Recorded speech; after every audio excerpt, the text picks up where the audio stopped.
Você já acordou no meio da noite com a sensação de que havia algo ou alguém parado ao pé da cama? Não um sonho, mas uma presença silenciosa, imóvel, quase real demais para ser ignorada. A maioria das pessoas descarta esse tipo de coisa como ilusão, fruto do sono ou da mente pregando peças. Mas, e se não for? Há histórias que não deveriam ser contadas, não porque são fantasiosas, mas porque têm raízes demais na realidade.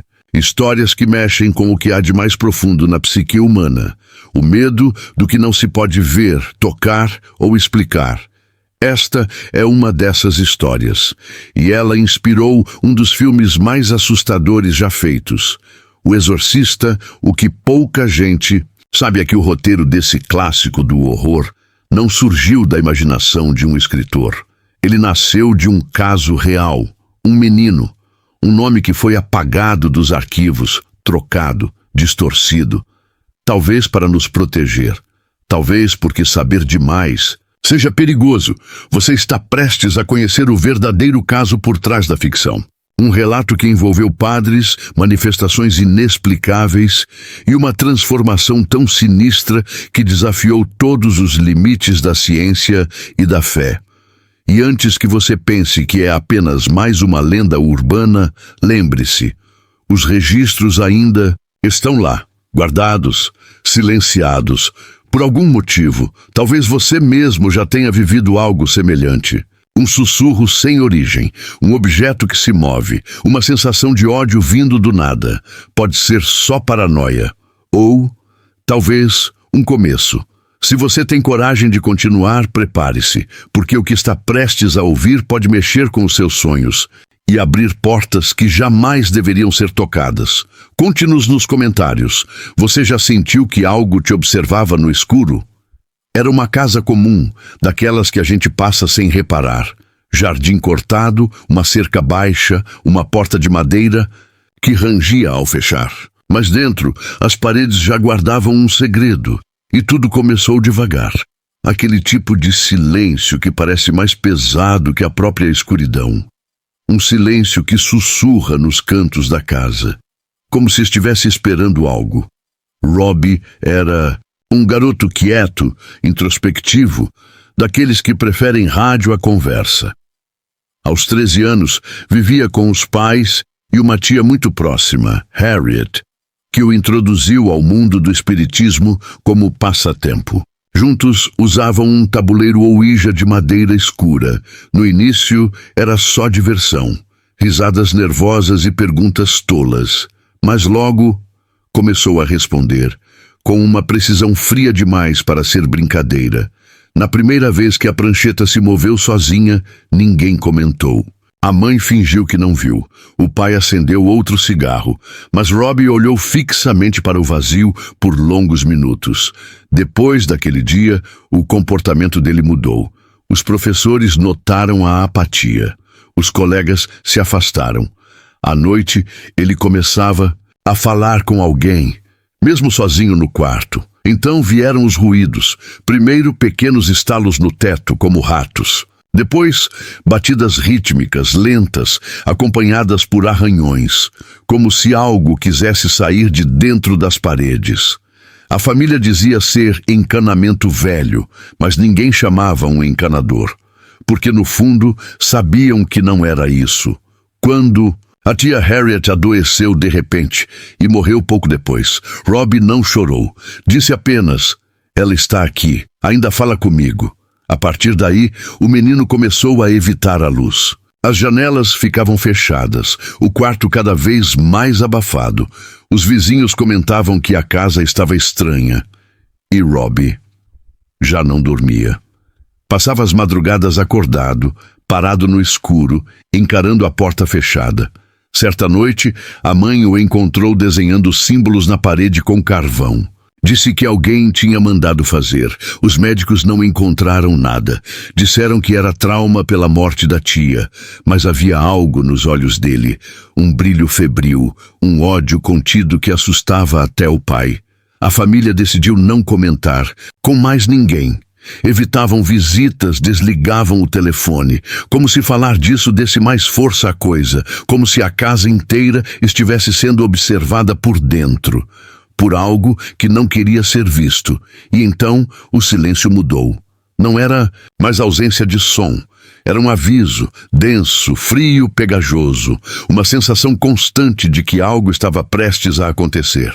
E naquela noite específica, quando os quadros caíram das paredes sozinhos e o relógio parou às 3h33, a mãe finalmente sussurrou em desespero: "Tem alguma coisa errada com o meu filho?" Mas o pior ainda nem tinha começado. Tudo começou a se concentrar ali, no quarto de Robbie. A porta rangia sozinha, mesmo trancada. As luzes piscavam, queimavam e as sombras projetadas nas paredes pareciam ganhar contornos que não pertenciam a nenhum móvel. A atmosfera naquele espaço era como a de um túmulo mal selado. Quem entrava sentia o ar mais denso e saía ofegante, suando frio. Na primeira madrugada em que a mãe ouviu os gritos, correu até o quarto e o encontrou tremendo, agarrado aos lençóis. Dizia que alguém falava com ele do armário, mas o armário estava vazio. Não bastava. Robbie então apontou para o teto e sussurrou algo que fez a espinha dela gelar. "Ele está sorrindo para mim." A partir dali, a mãe não dormiu mais. Robbie começou a apresentar arranhões nas costas e nos braços. No início, pensaram que fosse ele mesmo, em algum surto noturno. Mas as marcas eram fundas, em lugares impossíveis de alcançar com as próprias mãos. E sempre vinham em trios, como se 3 garras invisíveis o tivessem atacado. A cada nova marca, o cheiro no quarto ficava mais forte. Enxofre, diziam. Ou algo apodrecendo. Objetos começaram a se mover sozinhos. A cadeira balançava lentamente quando ninguém estava perto. A cama rangia como se alguém pulasse sobre ela. Um crucifixo pendurado na parede caiu 3 vezes, sempre às mesmas horas da madrugada. Uma vez, a mãe jurou ter visto a sombra de um homem alto, onde não havia ninguém. Os olhos dela jamais voltaram a ter paz. O menino falava com vozes diferentes, grave, rouca, como se algo dentro dele quisesse sair, ou zombar. Algumas palavras vinham em latim, outras em línguas, que nenhum dos pais reconhecia. Quando questionado, Robbie sorria de um jeito estranho, como se não estivesse ali. E às vezes, talvez não estivesse mesmo. A temperatura no quarto oscilava bruscamente. Os médicos diziam que era ansiedade. Mas como explicar as pegadas no teto? Ou os móveis que se arrastavam sozinhos? O pai chegou a passar noites inteiras com uma Bíblia na mão. Mas isso só parecia irritar ainda mais. O que quer que fosse aquilo. As paredes tremiam, os espelhos rachavam. E o menino ria. A família tentou esconder, tentou ignorar, tentou explicar, mas os vizinhos começaram a ouvir os gritos e os padres locais começaram a receber bilhetes anônimos sobre a casa do garoto possuído. Foi então que um deles, o primeiro a atender o chamado, cruzou aquela porta e saiu, pálido, sem dizer uma palavra. Apenas fez o sinal da cruz. A igreja não sabia ainda, mas estava prestes a enfrentar algo que não vinha do céu, nem da terra. O primeiro padre que aceitou enfrentar o que havia naquela casa chamava-se Father Hughes. Era um homem calmo, cético, daqueles que acreditam que o mal costuma vestir jaleco branco, não chifres. Quando entrou no quarto de Robbie, percebeu logo que não seria apenas uma sessão de aconselhamento. O ar estava parado, denso, como se o tempo ali se recusasse a seguir. Robbie o observava da cama, olhos semicerrados, como um predador que estuda sua presa. Não respondeu aos cumprimentos, mas quando Hughes começou a orar, o garoto se contorceu violentamente.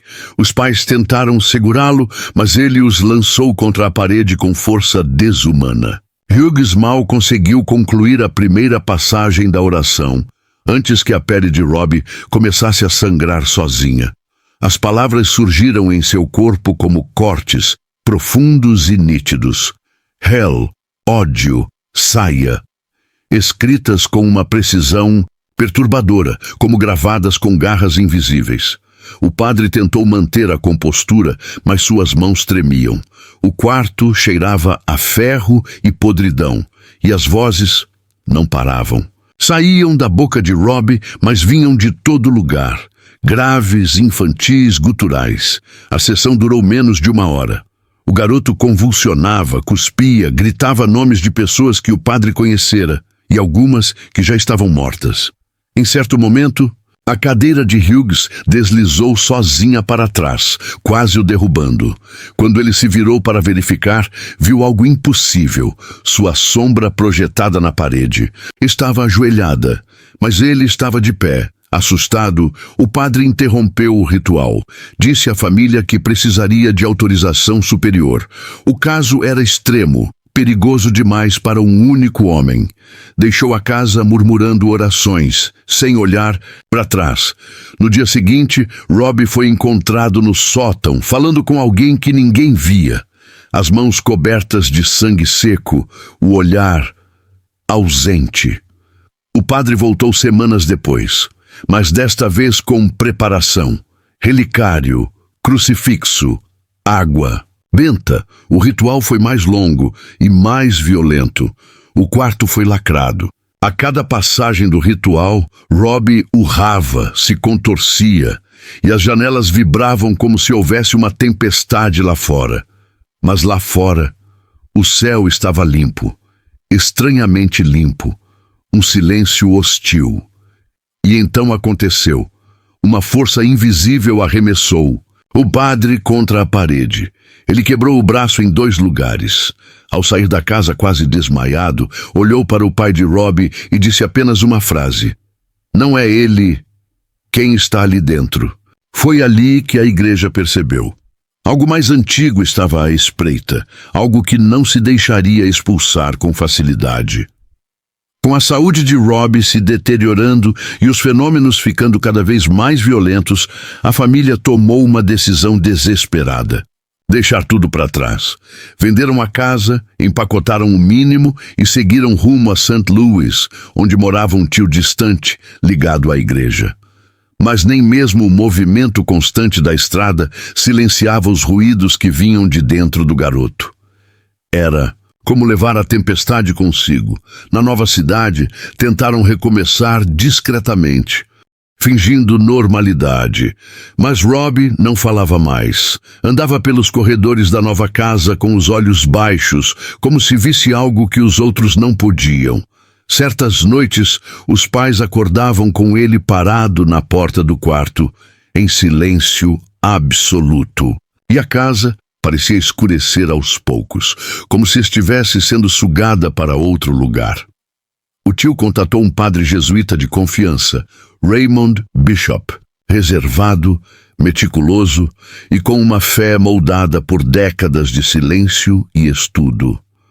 Quando ouviu o relato da família, não esboçou emoção.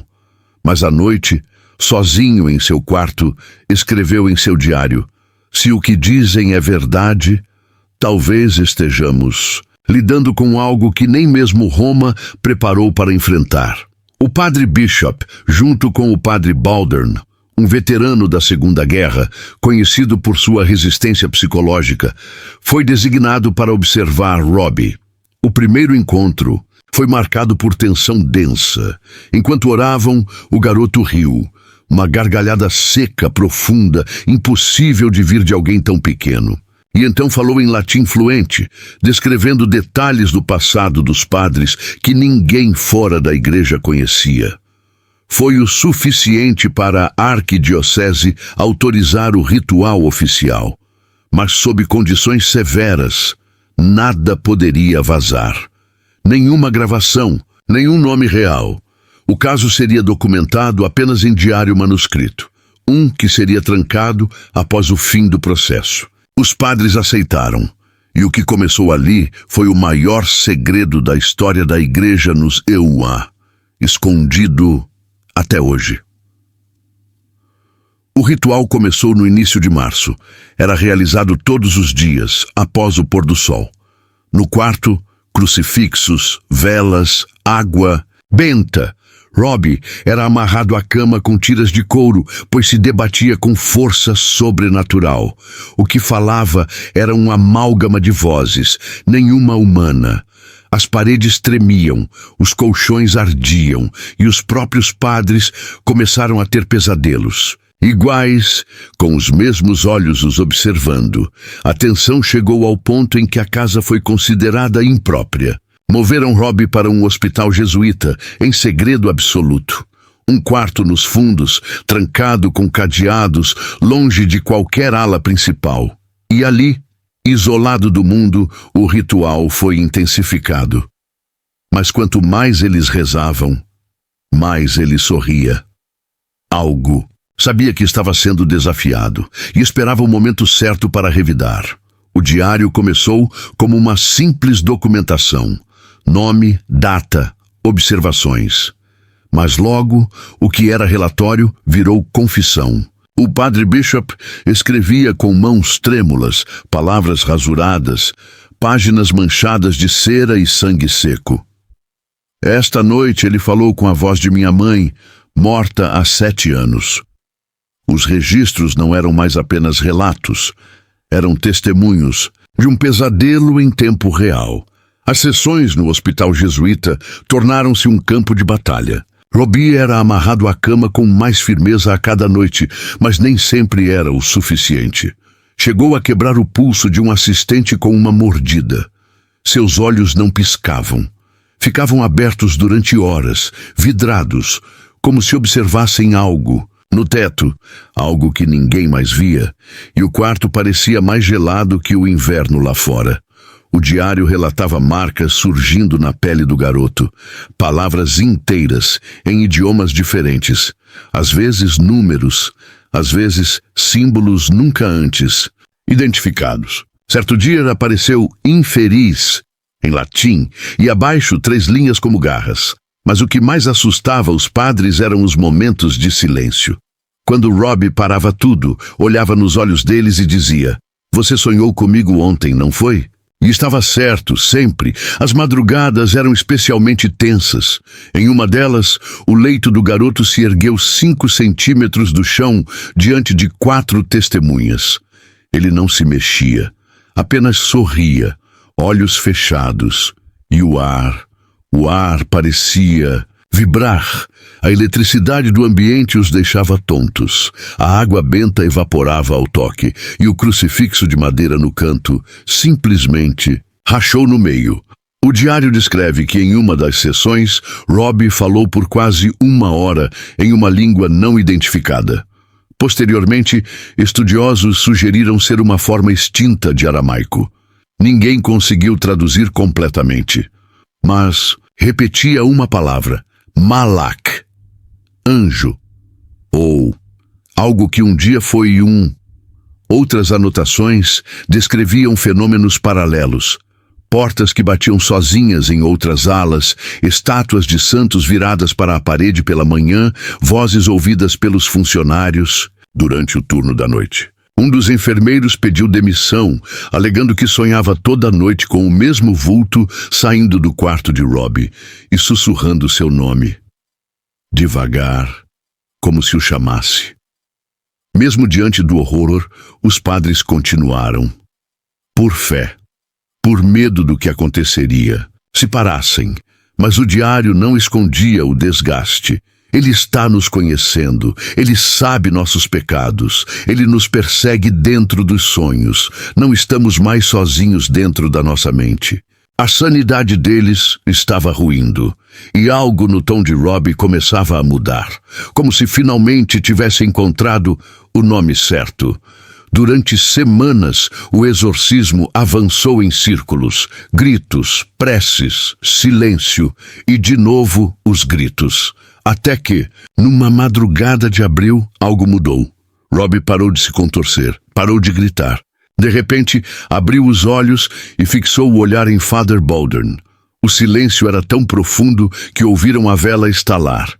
Então, com voz grave, lenta e pausada, ele disse: "Vocês querem meu nome?" Os padres congelaram. O ritual previa que Descobrir o nome da entidade era essencial para enfraquecê-la, mas Robbie, ou aquilo dentro dele, parecia pronto demais para oferecê-lo. Baldwin perguntou num tom firme: "Diga quem é você." E o que veio a seguir fez o chão estremecer. O garoto ergueu a cabeça, olhos negros como breu, e sussurrou: "Eu fui chamado por muitos nomes, mas vocês me esqueceram."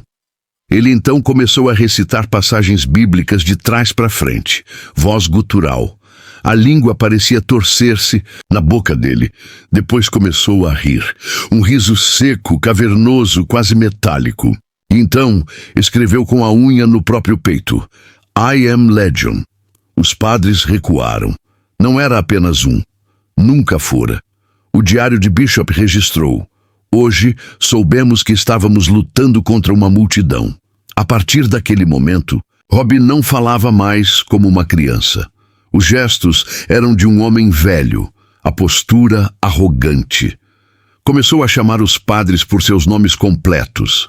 Revelou fatos íntimos. Confessou pecados que eles mesmos haviam escondido no fundo da alma. Cada palavra dele era um golpe na fé. Um veneno sussurrado, escorrendo como óleo negro pelos cantos do quarto. Father Baldwin decidiu que havia chegado a hora de confrontar o inimigo diretamente. Com a ajuda de Bishop, iniciou um dos trechos mais intensos do ritual, repetindo o nome Legion, desafiando, ordenando que saísse. Mas o garoto gargalhava mais a cada reza. Até que, em um momento de pura fúria, gritou com uma voz tão poderosa que os vidros do quarto estouraram: "Vocês não sabem o que despertaram." Durante os dias seguintes, Robbie teve lapsos de lucidez. Chorava, pedia ajuda, dizia que eles estavam dentro dele, rasgando tudo por dentro. Mas depois mudava. Ria, mordia, recitava nomes demoníacos antigos, alguns nunca antes documentados. Os padres, exaustos, começaram a considerar a possibilidade de que o garoto não voltaria mais, que o corpo dele agora era só um container. O nome verdadeiro foi revelado por fim numa visão compartilhada. Ambos os padres sonharam na mesma noite com um homem sem rosto que sussurrava uma única palavra. Uma palavra que o Vaticano, quando leu os relatos, mandou riscar dos arquivos. O diário registra apenas: "O nome foi dito", e a temperatura do quarto caiu como num abismo. Eles agora sabiam com o que lidavam.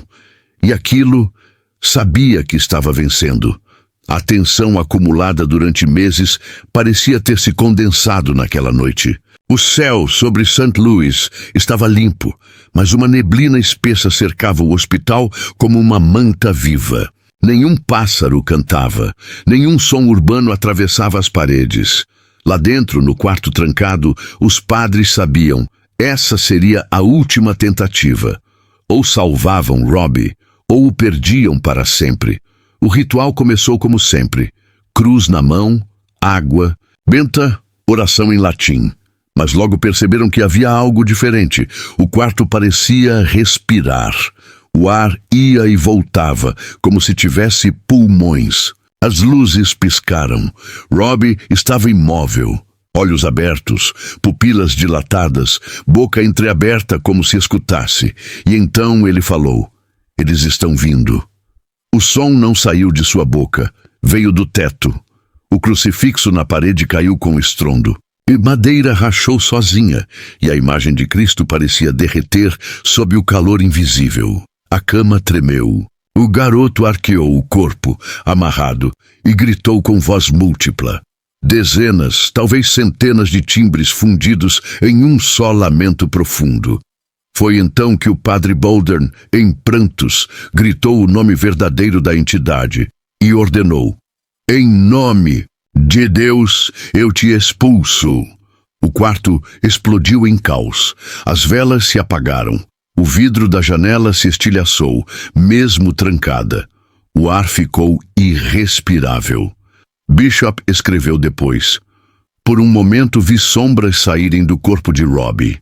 Elas se contorciam, Imploravam e sumiam, mas uma delas ficou, a maior, a mais escura. E ela falou diretamente com Baldern: se você me tirar daqui, eu vou com você.